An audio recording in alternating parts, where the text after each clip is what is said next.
lo teriak-teriak di luar, pasti juga tetap butuh partai politik untuk bisa mengeksekusi itu. Kalau saya masuk partai ini, lantas apa yang bisa saya lakukan? Kata beliau, apapun yang kamu selama ini perjuangkan, lakukan saja, kita akan dukung. Yang menjadi dasar dari setiap gerak dan langkah saya adalah soal keinginan saya untuk selalu memperjuangkan nilai-nilai hak asasi manusia. Kemudian disawab lagi masa negatif, saya pasti tambah lagi selama ini supaya saya tidak membahayakan orang lain, termasuk tidak membahayakan keluarga. Ya, apabila ada orang yang terkena atau dinyatakan positif COVID-19, maka dia tidak boleh menyembunyikannya.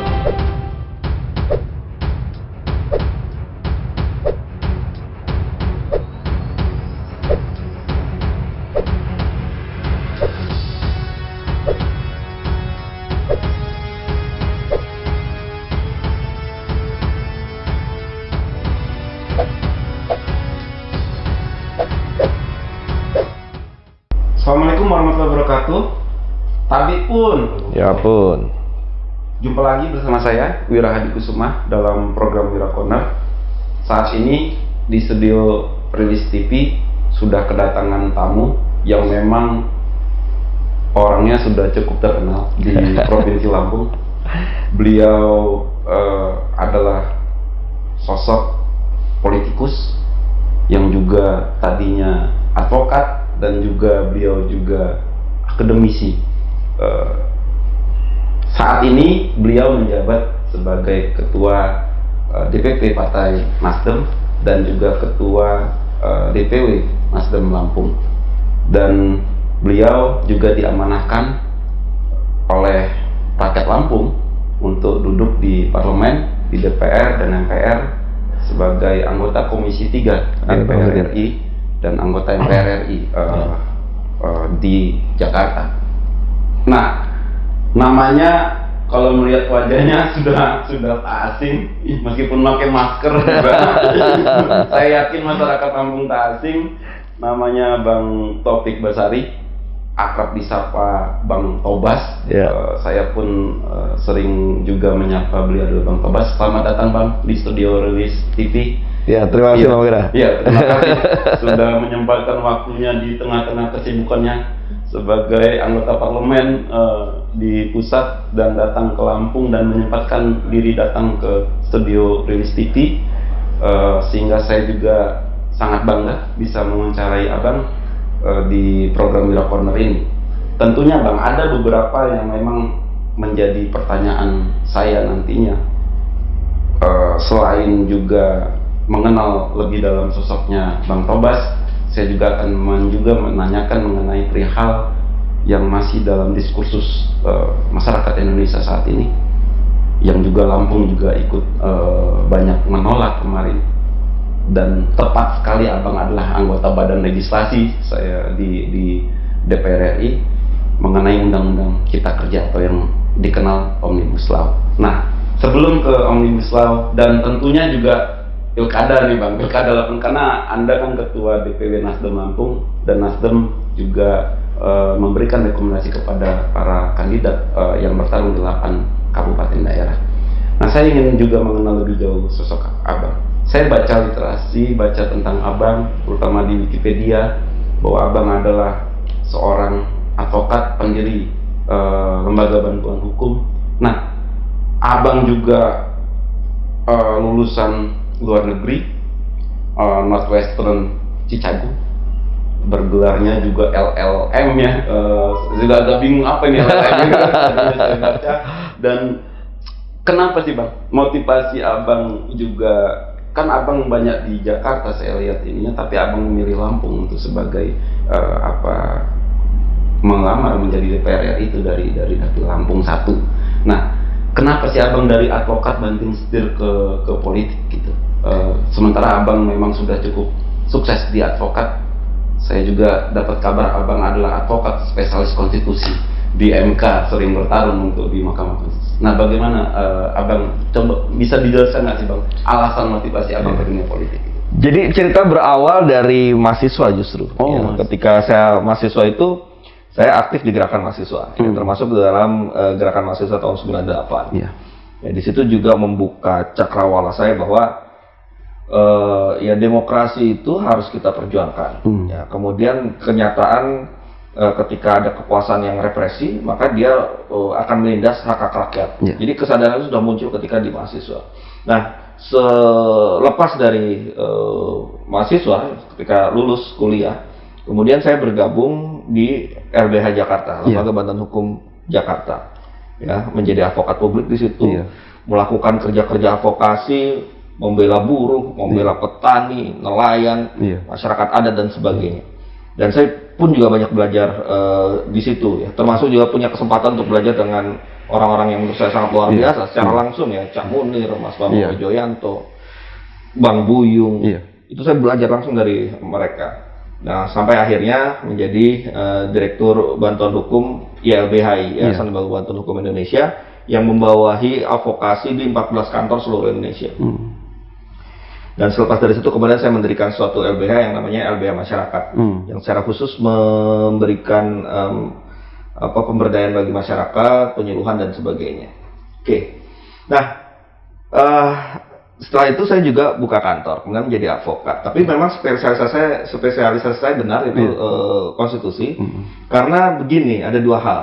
Yang pertama terkait dengan advokasi litigasi di pengadilan negeri misalnya, itu saya udah agak-agak muak juga, ya, karena banyak hal-hal yang tidak pasti di situ. Kita mau berdebat, kita mau mengajukan argumentasi, tapi kadang kita susah menebak putusannya apa. Tapi kalau di Mahkamah Konstitusi itu ruang kita untuk berargumentasi, mengajukan berbagai hal-hal yang argumentatif, itu sangat terbuka ruangnya dan relatif bisa kita katakan dapat dipercaya lah Mahkamah Konstitusi ini. Maka dari itu saya masuk di jalur itu. Yang kedua, ya kalau kita ke Mahkamah Konstitusi yang kita bicarakan ya tetap hak asasi manusia juga, bidang saya. Oleh karena itulah maka saya memilih di jalur itu. Nah, sampai pada suatu ketika saya diajak diskusi oleh seorang dulunya pengamat politik, kemudian dia masuk partai politik, sekarang menjadi wali kota di suatu tempat di selatannya Jakarta, gitu ya.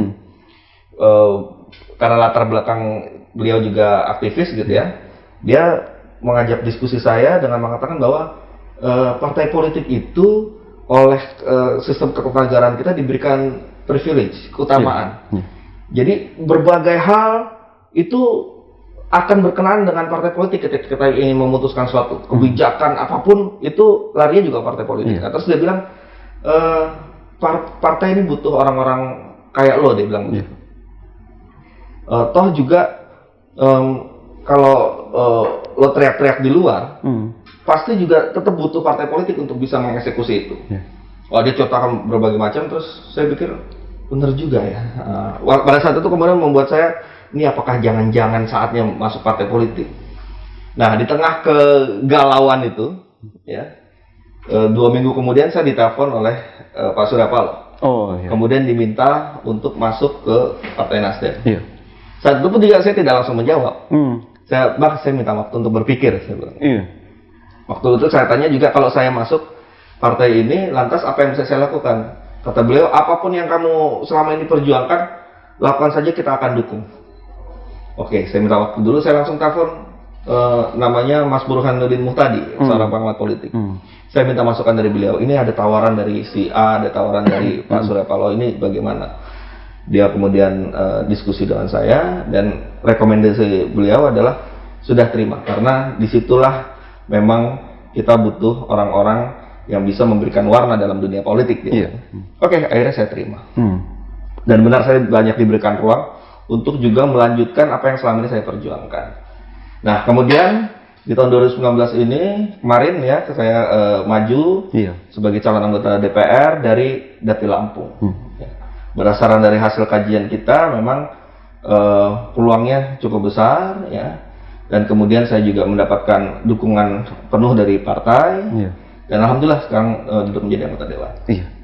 Nah, dengan pengalaman Anda itu kan, Abang juga sosok newcomer di Lampung saat itu, tapi bisa meraih simpati masyarakat Lampung. Saya yakin banyak orang yang belum mengenal Abang saat itu. Sebenarnya abang memperkenalkan dirinya di Lampung Satu, sementara Lampung Satu itu Gajah-gajah. Gajah-gajah semua. Dan saya bisa menang ya. Saya juga mengamati saat itu wah, meskipun abang saat itu saya ingat abang adalah ketua badan pemenangan Nasdem ya di Sumbaksel ya atas. Nah, tapi Lampung bisa menjadi mengangkat abang untuk menjadi anggota DPR RI atau MPR RI. Nah, itu gimana abang saat itu kok bisa meraih simpati masyarakat? Iya, karena gini, saya karena latar belakangnya juga ada akademisinya, saya juga sering melakukan penelitian. Jadi semua langkah-langkah saya itu berdasarkan kajian, berdasarkan survei, berdasarkan hasil penelitian. Jadi semuanya saintifik. Jadi setiap gerakan kalau kita melakukan A itu ada dasar kajiannya. Kenapa kita harus begini dan begitu. Nah, jadi semua langkah itu terukur. Nah, salah satu yang juga penting adalah ya harus mau dan rajin-rajin untuk bertemu masyarakat sebanyak-banyaknya. Dan itu saya lakukan. Apalagi saya ini senang memang bertemu orang-orang baru, ya.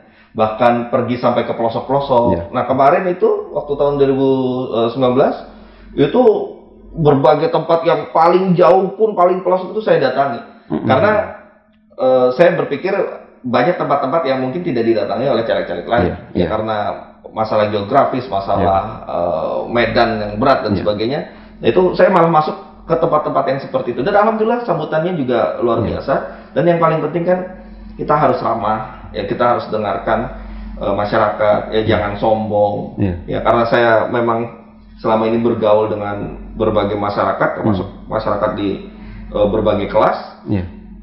Itu membuat saya ya dengan mudah bisa masuk dan merasakan apa yang dialami oleh teman-teman atau oleh masyarakat di Lampung ini. Jujur bang, saya stalking Anda sebelumnya dan Anda juga tadi sudah disinggung Anda akademisi. S1-nya hukum, S1 filsafat, setelah itu S2 pernah juga bekerja di Hong Kong, dan itu bagaimana jalurnya itu bang? Itu kan abang itu berangkat dari aktivis Eksponen 98, setelah itu bisa masuk ke dunia itu dari latar belakang advokat itu atau memang seperti apa itu bisa? Dan abang dosen di Fakultas Ilmu Budaya kan, dosen luar biasa di Universitas Indonesia. Nah itu bagaimana bang cara ininya apa? Kok tiba-tiba ujuk-ujuk ke sana gitu, karir abang dari bawah. Banyak yang belum tahu, saya pun juga belum tahu itu dari mahasiswa ke dosen, sekarang ke politisi. Ini soal panggilan jiwa. Saya selalu merasa bahwa ketika kita menjalani hidup ini kita harus bersyukur. Salah satu yang saya syukuri adalah saya lahir dari keluarga yang cukup bisa membantu saya menyekolahkan di tempat-tempat yang baik, ya, mulai dari SD sampai SMA gitu ya. Dan kemudian alhamdulillah bisa masuk ke Universitas Indonesia. Ya, saya mengambil 2 gelar di situ. S1-nya ya, hukum, kemudian saya double dengan filsafat. Dan lanjut S2 di Amerika. Nah, saya selalu berpikir bahwa apa yang saya dapatkan ini itu sebuah anugerah Tuhan yang sebagian adalah milik orang lain. Karena saya sadar bahwa banyak orang yang juga pengen sekolah di tempat yang baik gitu misalnya. Tapi tidak bisa, mungkin karena tidak ada biaya atau karena keterbatasan kemampuan dan sebagainya. Nah, karena itu ketika diberikan anugerah seperti itu, maka saya tidak boleh rakus, nggak boleh saya makan sendiri. Berarti saya harus kembalikan kepada orang-orang yang membutuhkan, orang-orang yang harus kita bantu. Nah itu panggilan jiwa. Yang akhirnya saya juga memilih jalur karir di advokasi, di bantuan hukum, yang pro bono gitu ya. Dan juga yang menjadi dasar dari setiap gerak dan langkah saya adalah soal keinginan saya untuk selalu memperjuangkan nilai-nilai hak asasi manusia. Nah, karena ada disitulah maka saya mendapatkan kesempatan mendapatkan beasiswa dari Fulbright untuk kemudian S2 di Amerika. Itu pun juga programnya program hak asasi manusia. Nah, kemudian setiap pikiran-pikiran saya selalu saya kaitkan dengan hak asasi manusia. Sepulang saya sekolah S2, saya ditarik oleh dosen filsafat UI, namanya Mbak Gadis Arifia. Diminta untuk mengajar di jurusan filsafat Fakultas Ilmu Budaya. Jadi saya mengajar di situ. Nah, setelah mengajar sempat mengajar sebentar, kemudian dikasih tugas untuk memegang kelas. Kelasnya adalah filsafat hak asasi manusia. Ya, memang sesuai dengan bidang saya. Dan kelas lainnya tim, ya, filsafat kontemporer dan sebagainya dengan Doni Gahral Adian, dengan Rocky Gerung. Jadi bareng-bareng. Dan saya banyak belajar di situ. Nah, itulah yang membuat saya jadi punya pikiran yang juga lebih terbuka. Karena filsafat mengajarkan kita untuk menerima banyak perbedaan, memadukan perbedaan-perbedaan yang ada itu dalam satu cara berpikir, sehingga kita lebih kompleks punya pandangan terhadap suatu hal, tidak hanya melihat satu sisi dan sebagainya. Nah, itu yang mendasari semuanya. Bang, Abang juga sempat viral di bulan Agustus jelang rapat tahunan MPR. Abang viral. Meskipun saya yakin Abang sudah sembuh, Abang viralnya gara-gara katanya positif corona saat itu. Nah, ini saya coba menanyakan ke Abang itu, maksudnya memberi informasi kepada masyarakat. Karena banyak yang fobia terhadap corona saat ini. Ketika corona kan bukan aib. Ketika kena positif corona, banyak juga yang menilai aib dan bagi masyarakat juga seperti apa dalam hal. Nah, saya berharap Abang bisa tidak menceritakan ketika Abang terkena corona, setelah itu COVID-19 itu menjalaninya seperti apa di proses karantina. Dan saya apresiasi Abang sangat juga sadar saat itu bahwa terpapar COVID langsung melakukan isolasi mandiri dan Abang juga menyampaikan ke publik, dan ini bukan aib gitu. Nah, saya berharap Abang bisa nggak menyampaikan gimana sih Bang kepada masyarakat ya dalam menyikapi COVID-19 saat ini gitu. Jadi saya cukup ketat dalam menjalankan protokol kesehatan selama ini sebenarnya. Swab ataupun rapid pun saya jalankan secara rutin sebelum dinyatakan positif itu. Sampai akhirnya karena waktu itu mau menjelang sidang tahunan, kita di swab. Saya biasanya swab mandiri datang ke rumah sakit, tapi itu karena swab bareng-bareng.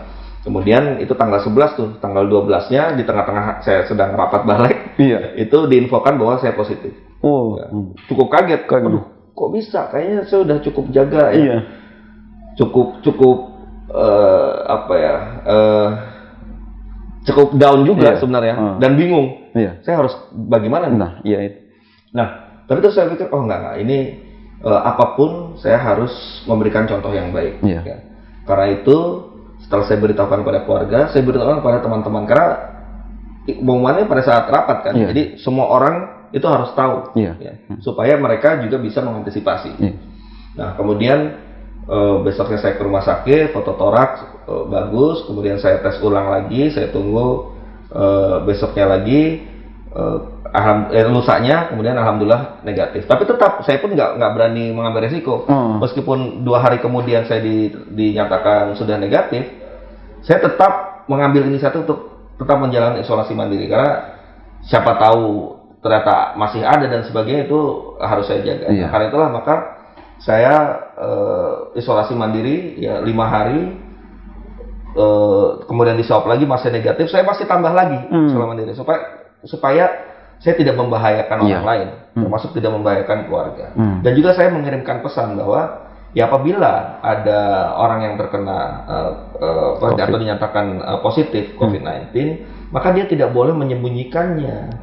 Karena kita kan harus juga memberikan satu peringatan bagi orang-orang yang pernah berinteraksi dengan kita, sehingga mereka bisa jaga-jaga dengan juga melakukan tes. Karena siapa tahu akhirnya tersebar tertular COVID-19. Nah, itu sebagai contoh supaya masyarakat bisa mencontoh itu. Itu kenapa kemudian saya sampaikan terbuka, saya ceritakan pengalaman saya sebagai pembelajaran kita semua. Nah, itu yang maksud saya, pengalaman itu yang nantinya bisa menjadi contoh bagi masyarakat agar ketika terpapar COVID-19, apa yang harus dilakukan itu adalah isolasi mandiri. Iya, dan jangan meremehkan, ya, jangan meremehkan meskipun kita sudah menjaga, tapi ternyata kemungkinan terpapar tetap ada kok. Nah, jadi jangan pernah meremehkan itu. Iya, oke. Nah, Bang, ini saya ingin bertanya, tadi sudah saya sampaikan. Yang kedua, ini adalah momentumnya dalam hal UU Cipta Kerja. Saya juga tadi sempat mendengar kedatangan Abang ke sini, ke Lampung, itu sebenarnya dalam rangka undangan dari mahasiswa Universitas Lampung, dari Universitas Lampung untuk memberikan kuliah umum. Dan Abang menyatakan siap disidang oleh mahasiswa Lampung untuk sebagai bentuk tanggung jawab moral Abang sebagai anggota parlemen dari Dapil Lampung, yang juga ikut merumuskan Undang-Undang Cipta Kerja itu. Namun sebelum kita membahas UU Cipta Kerja ini, Bang, kita rehat sejenak.